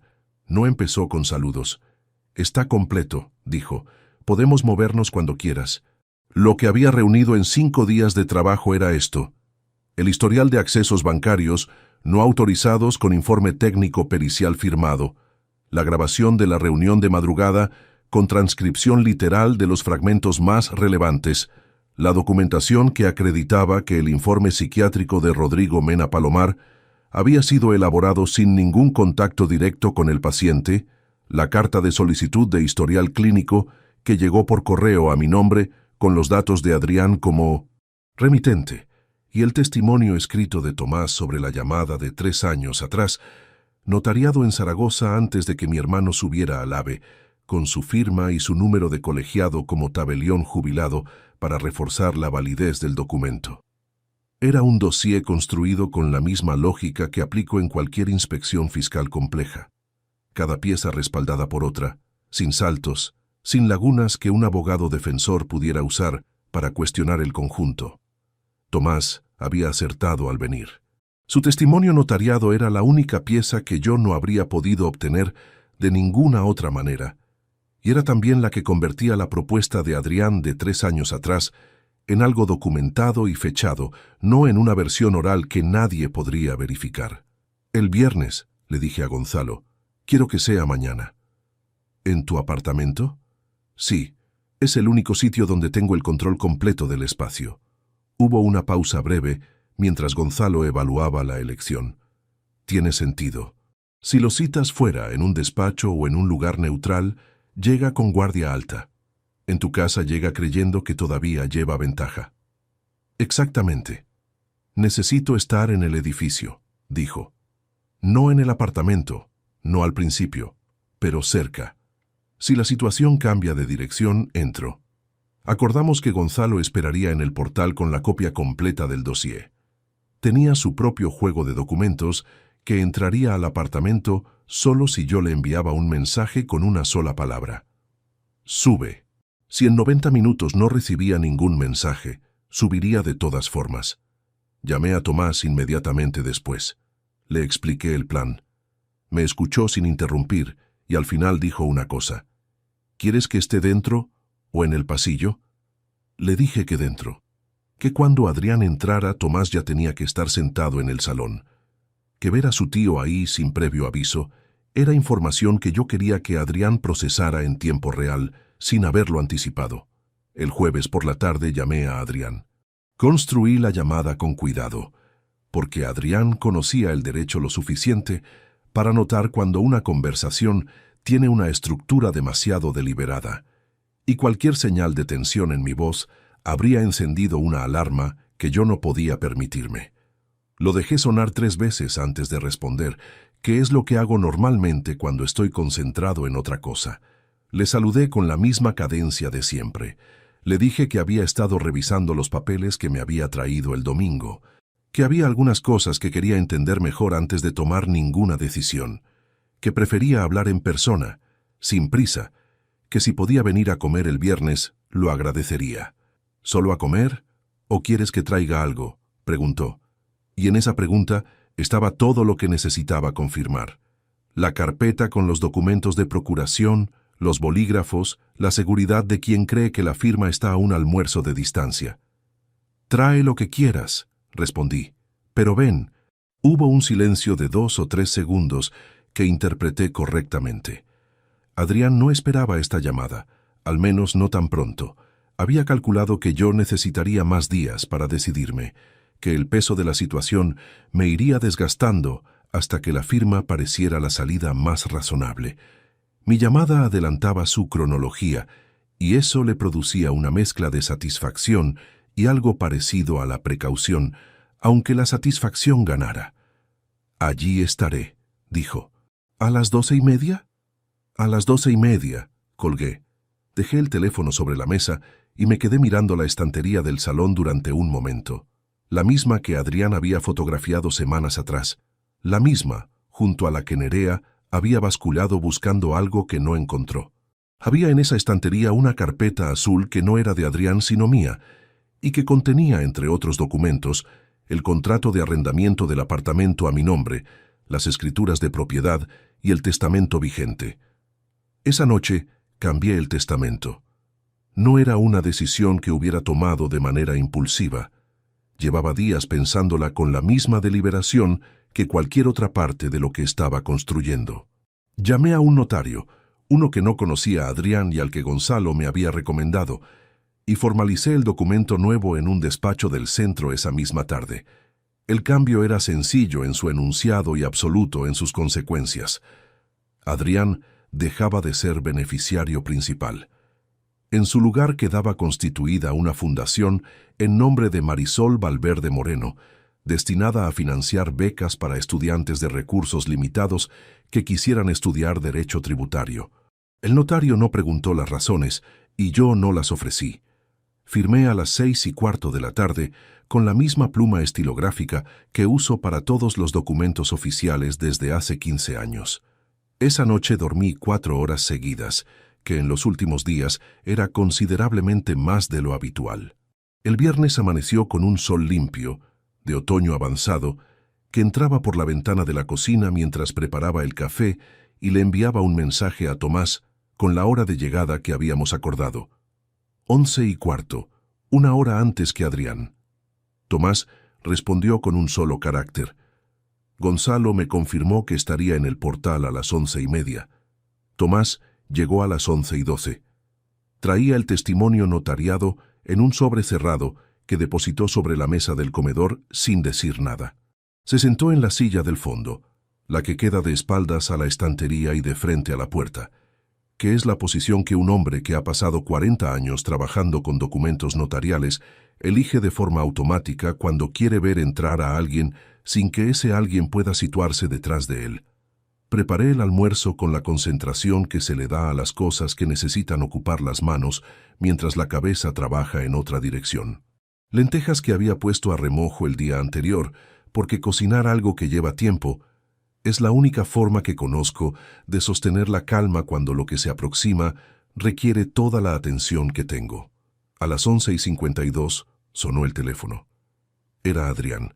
Cuando lo vi en la pantalla, algo en el pecho se tensó de una manera distinta a las veces anteriores. No era miedo. Era ese estado de alerta que precede a los momentos en que todo lo que has preparado durante semanas va a enfrentarse a la realidad, y la realidad nunca es exactamente como la ensayaste. Descolgué. Papá. Su voz era la de siempre, esa mezcla de seguridad e impaciencia. Iba a salir ya, pero ha surgido un tema en el bufete. Puede que llegue 10 o 15 minutos tarde. ¿Te parece bien? Le dije que sin problema, que la comida aguantaba, que le esperaba. Colgué y miré a Tomás. Viene con 10 minutos de retraso, dije. Tomás no cambió de expresión. Los abogados jóvenes siempre llegan tarde cuando creen que el tiempo juega a su favor, dijo. El momento en que casi todo se torció llegó a las 12:16. Sonó el interfono del apartamento. No era Adrián, cuya llegada esperaba por el teléfono. Era Gonzalo, que desde el portal me avisaba de que acababa de ver a Nerea entrar al edificio por el portal principal 2 minutos antes, no con Adrián, sino sola, y que había subido directamente en el ascensor sin pulsar el interfono. 10 segundos después sonó la llave en la cerradura. Tomás y yo nos miramos. El tiempo que tardé en decidir qué hacer fue exactamente el que tardó la puerta en abrirse. Menos de 3 segundos. Me levanté, caminé hacia el recibidor con paso normal y llegué justo cuando Nerea entraba con la llave de Adrián, que seguía teniendo en su poder, y se encontró conmigo a 1,5 metros de distancia, en lugar del apartamento vacío que esperaba. Nerea. Dije su nombre con la misma cordialidad de siempre. Adrián me ha dicho que llega un poco tarde. Pasa, estamos en el comedor. Su mirada fue al salón antes de que pudiera controlarlo. Vio a Tomás sentado en la silla del fondo. Lo que cruzó por su cara en ese instante no era sorpresa exactamente. Era el reconocimiento de que algo no estaba en su sitio, que la escena que tenía delante no era la que debería tener si todo siguiera según lo planeado. No sabía que Tomás estaba en Madrid, dijo. Llegó hace unos días, respondí. Pasada al comedor la comida ya está. No tuvo opción de retroceder sin que resultara obvio. Entró. Se sentó frente a Tomás con esa compostura forzada de quien sabe que la situación ha cambiado, pero todavía no sabe exactamente cómo ni cuánto. Adrián llegó a las 12:28. Entró con la carpeta fina de plástico transparente debajo del brazo, la misma del domingo, y se detuvo en el umbral del salón con exactamente la misma expresión que Nerea había tenido 2 minutos antes, el reconocimiento de que algo no cuadraba. Su mirada fue a Tomás, luego a mí, luego a la mesa donde el dossier estaba cerrado dentro de una carpeta de cartón que él no había visto nunca. No sabía que teníamos más comensales, dijo. Siéntate, Adrián. Lo dije con calma y sin pausa. Tengo cosas que contarte. Algo cambió en su postura, no en la expresión, que mantuvo con una habilidad que reconocí porque lleva años perfeccionándola, sino en la forma en que dejó la carpeta sobre la silla en lugar de sobre la mesa, como si en el último segundo hubiera reconsiderado ponerla en un lugar visible. Se sentó. Nerea le miró un instante. Él no le devolvió la mirada. Yo serví el almuerzo. Lentejas, pan, agua en la mesa. Todo completamente normal, completamente doméstico. Comimos durante los primeros minutos con esa conversación de superficie que existe cuando 4 personas en una misma mesa tienen razones distintas para no romper el silencio todavía. Fue Adrián quien habló primero, porque la espera le estaba costando más de lo que quería mostrar. Dijo que había traído los papeles del domingo por si yo había tenido oportunidad de revisarlos, que si había alguna duda se la podía resolver ahí mismo, que no había prisa, que era una conversación tranquila. Lo miré. Vi en su cara la última traza de la seguridad con que había entrado, resistiendo todavía, sin saber todavía lo que tenía enfrente. Dejé el tenedor sobre el plato, apoyé las manos sobre la mesa y abrí la carpeta de cartón. El primer documento que puse sobre la mesa fue el historial de accesos bancarios. No dije nada mientras lo colocaba. Lo dejé frente a Adrián con la misma precisión con que se deposita un expediente ante un contribuyente en una sala de inspección, orientado hacia él para que pudiera leer sin esfuerzo, sin que yo tuviera que señalar nada ni subrayar ninguna línea. 30 años haciendo ese gesto me habían enseñado que el silencio en ese momento trabaja mejor que cualquier palabra de introducción. Adrián bajó los ojos hacia el papel. Los vi moverse de izquierda a derecha por la primera línea, luego detenerse. Reconoció las fechas antes que cualquier otra cosa. Lo supe porque la mandíbula se tensó de una manera muy específica, ese movimiento casi imperceptible que tiene la cara cuando el cerebro recibe información que no esperaba y necesita un segundo para procesar qué hacer con ella. Nerea miró el papel desde su lado de la mesa, sin poder leerlo completo desde ese ángulo. Miró a Adrián. Él no le devolvió la mirada. Puse el segundo documento encima del primero. El informe técnico pericial que identificaba el dispositivo externo desde el que se habían realizado los accesos, con las fechas exactas, los horarios y las acciones ejecutadas en cada sesión. En la última página, subrayado con un trazo fino de lápiz que yo había puesto la noche anterior, el acceso al formulario de modificación de beneficiarios del seguro de vida. Esto es un error, dijo Adrián. Su voz era plana, controlada. La voz de un abogado que sabe que la primera respuesta ante una prueba que no esperaba nunca debe ser la de quien ya la ha procesado del todo. Hay accesos que yo hice con tu permiso cuando te ayudé a configurar la cuenta. Puede que el sistema los registre como dispositivo externo, porque usé mi portátil. Los accesos que hiciste con mi presencia y con mi permiso fueron en una sola sesión, hace 2 años, respondí. Duraron 17 minutos. El informe pericial distingue ese acceso de los 4 posteriores por características técnicas del dispositivo y por las acciones realizadas. Son sesiones distintas, en horario laboral, cuando yo estaba en la repartición. Silencio. Puse el tercer documento. La carta de solicitud de historial clínico dirigida a la clínica psiquiátrica, con mi número de identificación fiscal, firmada por Adrián como solicitante. Nerea apartó la silla ligeramente hacia atrás, un movimiento pequeño que probablemente no fue consciente, pero que era el lenguaje del cuerpo de alguien que empieza a querer distancia de lo que tiene delante. Eso lo hice porque me preocupaba tu estado, dijo Adrián. El tono había cambiado. Ya no era la voz plana del primer momento. Era algo más parecido a la justificación, que es siempre el segundo estadio después de la negación inicial. He notado que estás más despistado, más cansado. Quería tener información para poder ayudarte si pasaba algo. Solicitaste mi historial clínico a una clínica privada sin mi conocimiento ni mi consentimiento, dije. A un médico que no me ha atendido nunca. Y lo hiciste para respaldar un informe de incapacidad que tenías preparado para presentar ante mí como amenaza. Adrián abrió la boca. La cerró. Tomás, que no había dicho una sola palabra desde que habíamos terminado de comer, colocó sobre la mesa su sobre cerrado. Lo abrió con calma y extrajo el testimonio notariado. Lo dejó al lado del resto de los documentos sin mirarlo, porque ya se lo sabía de memoria. Hace 3 años, dije, llamaste a Tomás y le propusiste gestionar conjuntamente mi patrimonio a cambio de una participación en la herencia que legalmente solo te correspondía a ti. Esto es su testimonio notariado, con fecha, descripción de la conversación y su firma. Adrián miró a Tomás por primera vez desde que había entrado al apartamento. Fue una mirada larga, de varios segundos, que no contenía ninguna de las emociones que uno esperaría ver en alguien que acaba de ser confrontado con algo que hizo y que fue incorrecto. Contenía, en cambio, la evaluación fría de quien está calculando cuánto daño puede hacer ese documento y de qué maneras podría cuestionarse su validez. Eso es la palabra de él contra la mía, dijo finalmente.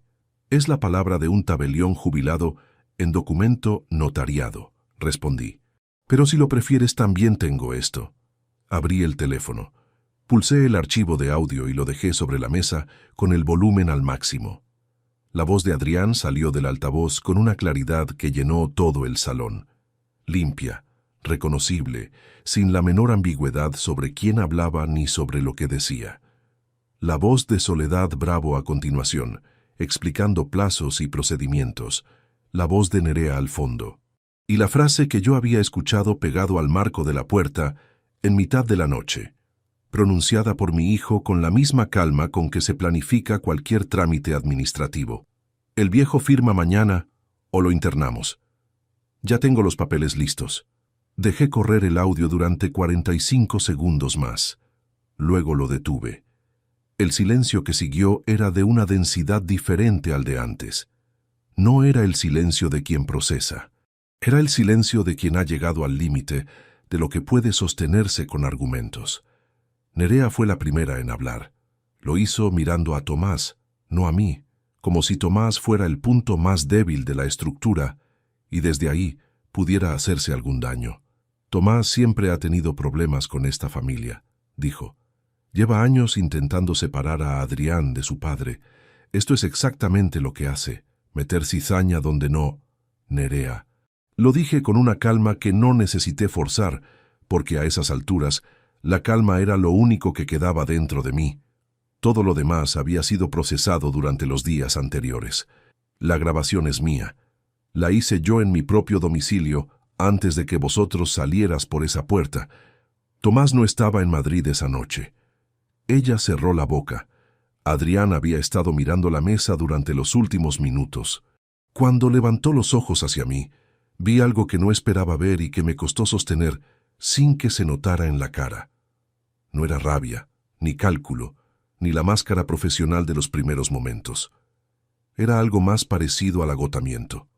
El agotamiento de quien ha estado sosteniendo algo muy pesado durante mucho tiempo y acaba de soltar la carga, no porque haya elegido soltarla, sino porque los brazos ya no dan más.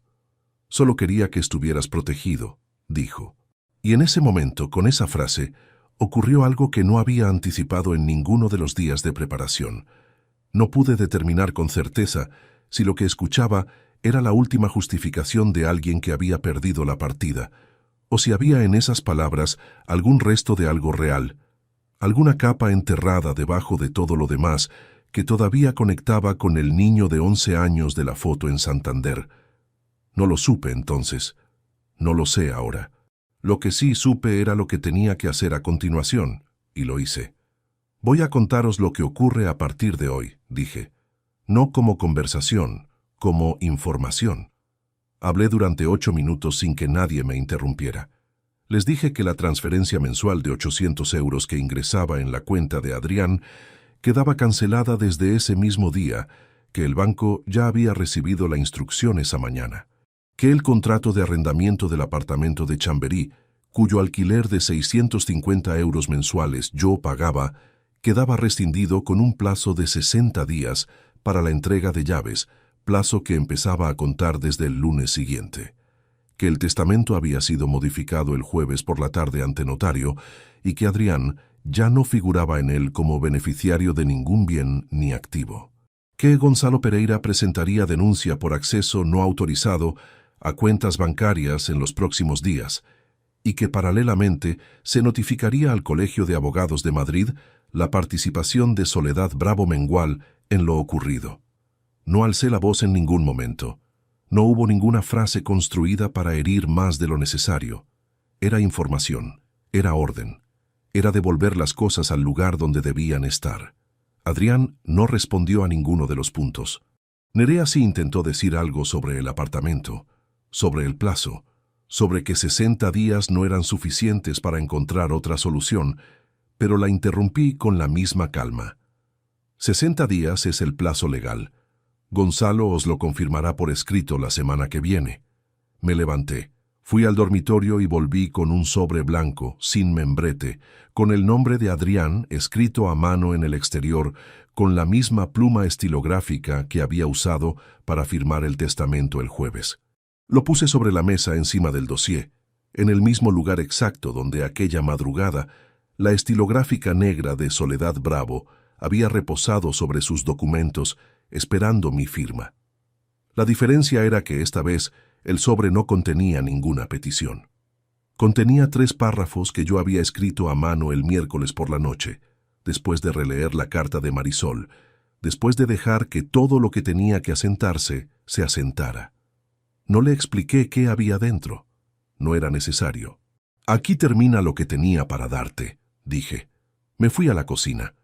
Cogí el café que había preparado antes de que llegaran y que llevaba 40 minutos en la cafetera sin que nadie lo hubiera tocado.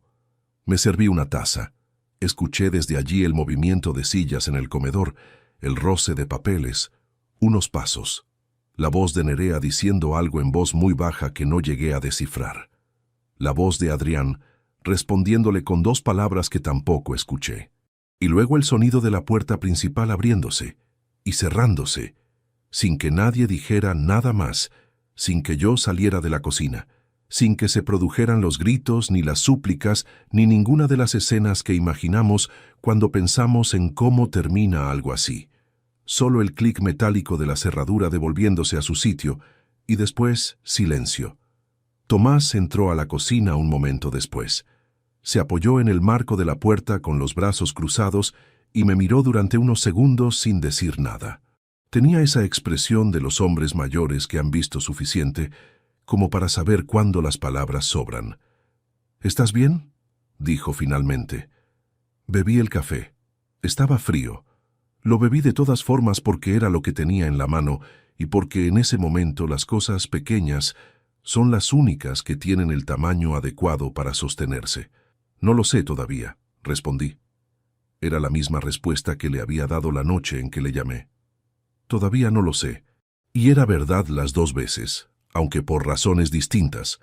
La primera vez porque no sabía lo que tenía delante. Esta vez porque saber lo que tienes delante no significa saber exactamente cómo vas a cargar con ello. Hay una cosa que nadie te dice sobre hacer lo correcto, y es que hacerlo no te deja entero. Te deja en pie, que no es lo mismo. Te deja con la conciencia del lado donde debe estar, que tampoco es lo mismo que estar bien. Lo que yo había construido durante 40 años seguía siendo mío. El apartamento, el fondo de pensiones, las escrituras en la estantería del salón, todo seguía en su sitio. Y sin embargo, había algo que no iba a recuperar, no porque Adrián me lo hubiera quitado, sino porque la distancia entre el hijo que había querido tener y el hombre que había encontrado sentado en mi comedor no era una distancia que ninguna victoria pudiera cerrar. Eso también es parte de lo que hay que contar. Tomás se quedó esa noche. Cenamos algo sencillo que preparó él porque yo no tenía ganas de cocinar y porque hay personas que expresan el cuidado de esa manera, sin preguntarlo, simplemente haciendo lo que hace falta. Hablamos poco durante la cena. Hablamos de Zaragoza, de sus nietos, de una reforma que estaba haciendo en su casa, cosas sin peso, cosas que existen para que la noche tenga un ritmo que no sea solo silencio. Antes de que se fuera al día siguiente, me dijo algo que no olvidaré. Marisol habría sabido exactamente qué decirte ahora mismo. Hizo una pausa. Yo no sé qué decirte, pero sí sé que lo que hiciste esta semana lo hiciste bien. No le respondí porque no había respuesta que le añadiera nada a eso. Lo acompañé hasta la puerta, le estreché la mano de la misma forma torpe y sincera de cuando llegó al andén, y lo vi bajar las escaleras hasta que el sonido de sus pasos se perdió en el portal. Cerré la puerta. Me quedé de pie en el recibidor durante un momento. Frente a mí, en la estantería del pasillo, entre los dos libros de procedimiento fiscal, el marco de madera oscura con la foto de los tres en Santander. Adrián con la camiseta de rayas, Marisol riéndose de algo, yo con la mano en el hombro de mi hijo y esa expresión seria que tengo en todas las fotos. La miré durante más tiempo del que había tardado en mirarla ninguna mañana en los últimos años. Luego fui al salón, me senté en el sillón y me quedé en silencio en mi propio apartamento, que seguía siendo mío, que seguía estando exactamente como debía estar, con la lámpara del rincón encendida y la luz amarilla que Marisol eligió hace más de 20 años proyectándose sobre las paredes de la misma manera de siempre. Aquella noche no salió nadie de ese apartamento caminando en silencio para no ser descubierto. Esta vez el silencio era mío, y era completamente distinto.